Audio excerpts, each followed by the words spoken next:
In today's video, I'll be showing you how to save your material settings. This is useful for two reasons.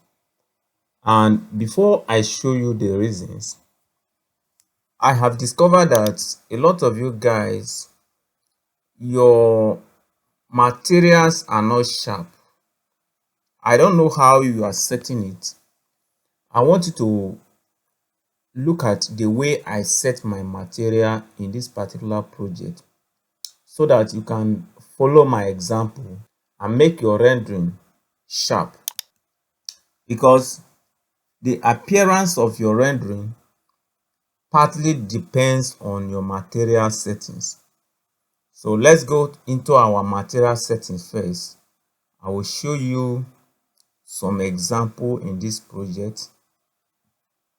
Let's click on material, this material.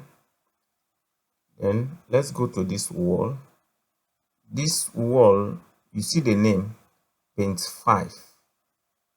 If I click on it now, you will see the material settings. Now I want you to take note of this place. Look at the gloss. The gloss is not 0. If you put it to 0, your material will be dull. So put it somewhere here. Don't put it to 0, put it somewhere here. And even the reflectivity, don't put it to 0, put it somewhere here. Because if you put it to 0, by the time you render it, your 3D will be dull. It will not be sharp. Okay, so take note of these two things. Except some few materials that you may leave it to 0, but most of my materials, the gloss and the reflectivity are not 0. Let's click on this one. This one is paint 4. Okay, look at it. The glossiness is not 0. All of them are somewhere here. And there is another thing here, welding. Click on it. You see welding is somewhere here, and the edges is somewhere here. I do not take it up, and I do not leave it at 0, just somewhere here. Okay, let's pick another material. Let's pick glass. This is my glass. Okay, now you see my glass setting. Reflectivity is up and the glossiness is up.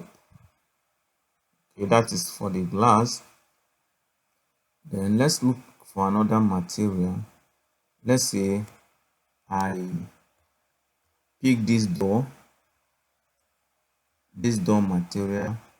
If I click on this door panel, okay, this particular door panel, you see that the gloss is not 0, it's 0.6.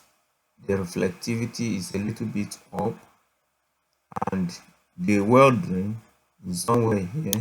See the welding here, and the edges, oh, maybe, okay, the edges supposed to be somewhere here. I forgot to work on the edges. Okay, then let's look at our steps. This is a step. You can see the material here. See the glossiness is a little bit up, reflectivity up, the welding somewhere here 0.2, the edges 0.2.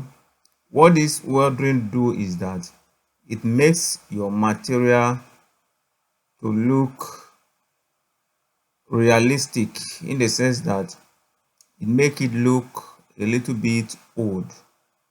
Okay, and that making it to look old is more what makes it realistic. For example, if I drag this welding up now, you see that it will be too excessive. The age of the material will be too excessive. You see the effect here. So Instead of taking it too much up, you take it down to make it look a little bit old. Okay, then the edges, what it does is that this sharp edge, it make it to be rounded. If the edges of your 3D are sharp, it will not make it realistic, because in real life there is no edge of the wall that is sharp like this. They dull it. So also in Lumion has provided us a feature that make us to dull any sharp edge. So these edges is what you use to dull any sharp edge, so that your rendering becomes more realistic. So most of my material, I use this edge to dull the edge a bit. It's not too much, just a little bit. Some are up, some are down. It depends on what you want, but it should be something within here. If the material is not too big, then it should be down here. If the material is big, somewhere up here, some are up somewhere here. Just experiment what work for you. Okay, like this one now. Then if you see my floor, this is my pavement. Let me click on it. You see that the glossiness is not zero, it's up. The reflectivity is not zero, somewhere here. And the welding, oh, I didn't work on the welding here. Probably I was in a hurry, I forgot. The welding supposed to be, the line first supposed to be somewhere here. Then the welding supposed to be somewhere here, 0.2, not too much. So you have seen the way I set my material now. Let's see other projects. Let's see other projects. I believe some other projects are also here in this particular project. Okay, now let's look at this one. This is one of my projects also. I just place it at the background. Okay, I place it at the background. I believe I can rotate it. Okay, this is one of my best rendering. One of these projects, I love the rendering. And let's see the material settings. So I use it as a background for this project.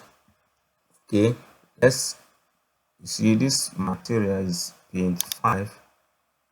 Let's click on it. Okay, now see this one. The glossiness of this one is up. Wow, this is up. And you can see how this material appeared in my rendering. So sometimes when the glossiness is up, it look fine. I don't know why.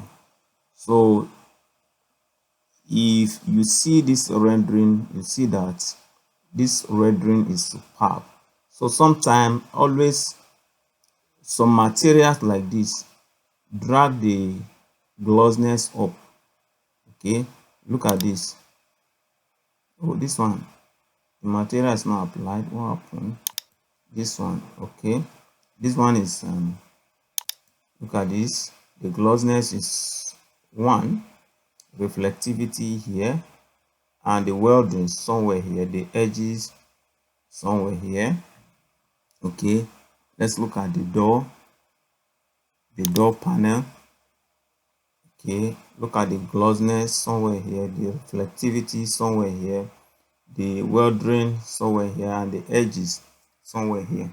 Let's look at the steps. Okay, the glossiness up here, reflectivity just default. Then the welding, I didn't work on the welding here. Okay, sometimes you might be under pressure sometimes. And okay, let's look at this. Let's look at this this ceiling, this wooden ceiling. You see the glossiness is up, the reflectivity is up. I wanted it to be reflective a bit. Okay, and the welding is somewhere here, the edges is somewhere here. Now you have seen the way I set my material. Now let's look at this window hood. Oh, I didn't apply material here. What happened? Okay, let's look at this floor. Okay, this floor, see the glossiness, see the reflectivity and the welding, the edges. Okay, so now you have seen the way I set my materials. So I want you to follow this sample the way you have seen it now, the way I set my material. Go and set your material like that, and you see that your 3D rendering will appear better. Now let's look for how to save our project now. Okay, now let's look at how to save our material settings. To save your material setting, simply be on material, then select one of the materials. If you select it, you see 3 buttons here. You see save material set. This one is load. You can use this one to load material into your project. Then this one is you want to import a new model. Okay, you want to reload this particular model, you can use this button. So to save our material setting, click on this and it will take you to a folder. Okay, now this is the folder we want to save it in. You give it a name, how to save your material settings. Give it any name. I'm not saying you should give it the same name, or you can name it as the name of your client. Okay, then you save it. Now I have saved it. Then if you want to load it, probably something happened. So this time around, now let me show you the reason, 2 reasons why you have to save your material settings. Number 1 reason, if I go to Revit now, if probably this is the environment I am working with in Revit, all these materials, this wall is called basic wall. Let's go to the material name. You see the material name is paint 5. That is the material name for this particular wall. It means that as long as I am working in this environment, all the wall, some of my wall will be bearing paint 5. The material will be bearing paint 5, especially this white material. Anywhere you see this white material is paint 5. Then anywhere you see this gray material, most of the time is paint 4. So that shows that basically I am using almost the same material for my design, just little adjustments.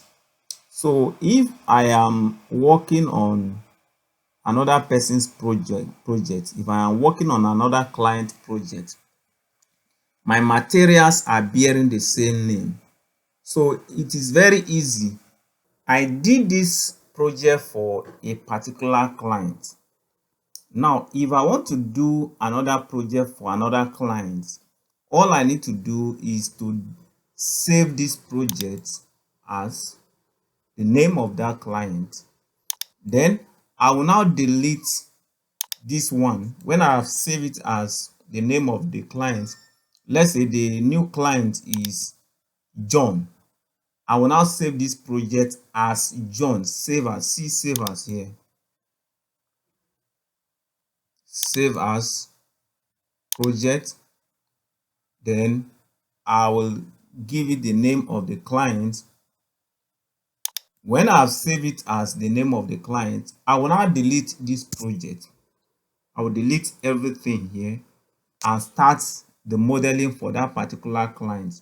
So you will now notice that I am using the same set of material.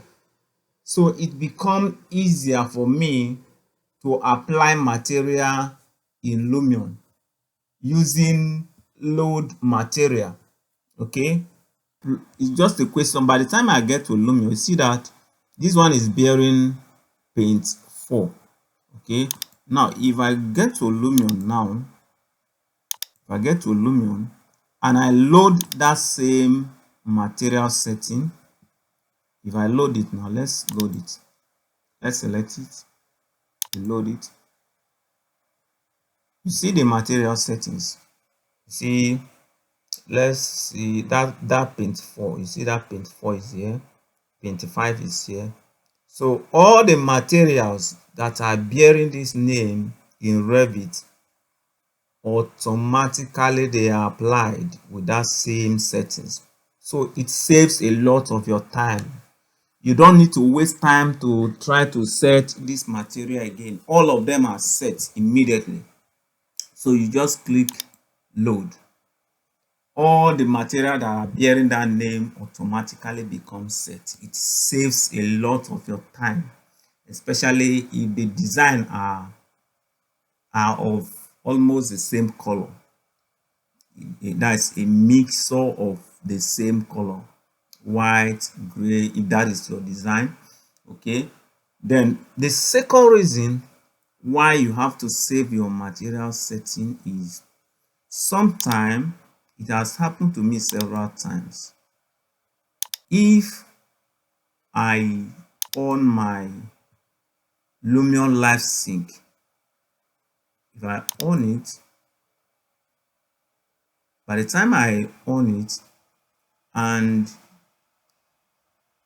the thing synchronize, the project synchronize with my Lumion, the next thing I will see that the material is no longer applied. I will see that all the material I have applied have disappeared. So it is very, very, very, very painful. By the time you have wasted your time and you set all the material, then you now see that all the material are no longer applied. So if that happens, what you do is simply load the one you have saved before and you continue from there. So it is going to save a lot of your time if that happens. If anything happen and your material setting disappear, you quickly load the one you have saved before and you continue your work from there. So it is going to save a lot of your time. Okay, so these are the two reasons why you have to save your material settings. I hope you understand it and you implement it in your own project. If you have further questions, let me know in our group and I will attend to it. See you in the next video. Bye.